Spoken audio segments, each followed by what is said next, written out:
I told them, why not rather be wronged? He said. Not because wrong is good, but because Christ is better than being right. You feel the resistance in you. The old instinct to protect yourself, to demand fairness, to refuse humiliation. Paul sees it. He always seems to.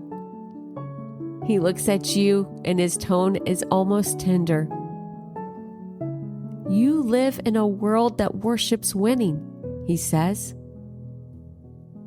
But you were washed. Washed. The word returns like water over stone.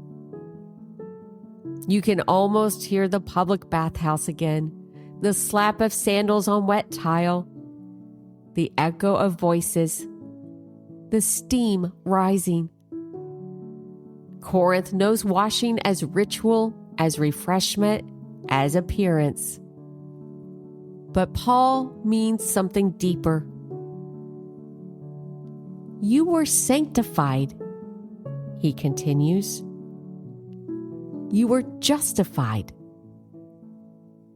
Stephanas' eyes flicker like a man remembering his baptism, remembering the moment he came up from the water and believed he could be new. Paul's voice lowers. And if you are new, you cannot keep living like you are still owned by the old city. Owned. The word shifts and you feel the letters other weight. It's other confrontation. Paul rises and moves toward the shutter.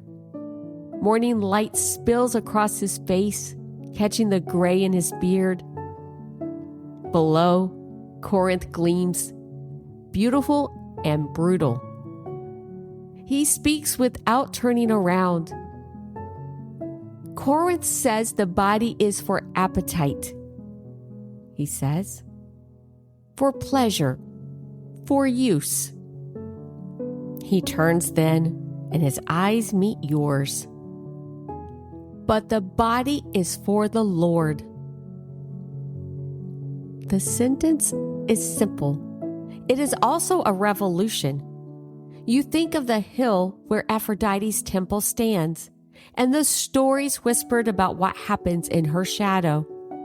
You think of the way the city shrugs at impurity as if it is weather.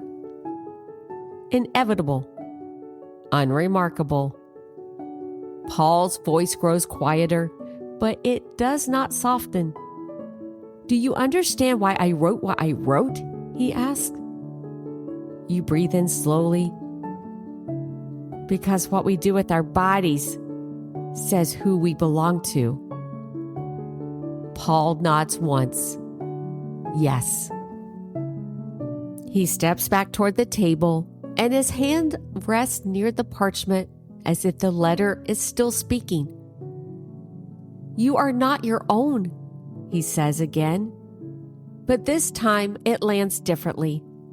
Not as a rebuke, but as a refuge.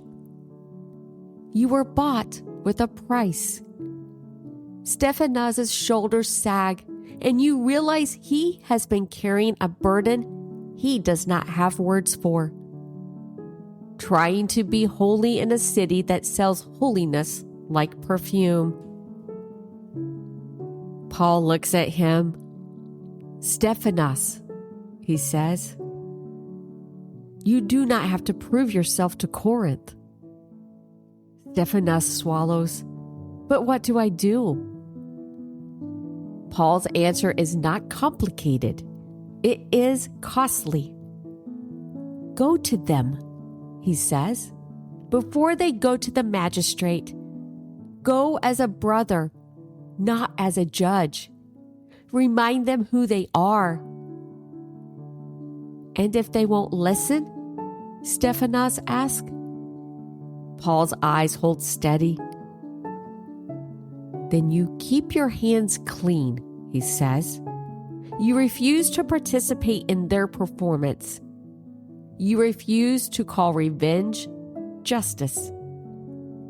Stephanas nods slowly, as if the words are painful but true. Paul turns to you again, and his voice shifts. Now it feels like he is speaking across time, across distance, into your own life. Corinth is not only a city, he says. It is a way of thinking, a way of justifying, a way of saying, this is normal. You feel the sting of recognition. He continues. And the Spirit of God does not live in you so you can remain normal. The lamp gives a small pop. The flame steadies again. Paul's gaze softens. The Spirit lives in you because you are a temple, he says. Not stone and marble, flesh and breath. A place living where God is honored. You glance down at your own hands. Ordinary hands. Hands that have held ordinary things. Hands that have been tempted to hold what is not yours. Paul's voice is gentle now, but it does not let you escape. So glorify God in your body, he says. Not in theory, not in slogans. In your body, in your choices, in the way you treat your brothers and sisters, in the way you refuse to turn people into objects, in the way you refuse to turn your own soul into a marketplace. A shout rises from the street again, someone calling out a price. Another voice answers, bargaining, laughing. Paul's eyes move to the window one last time.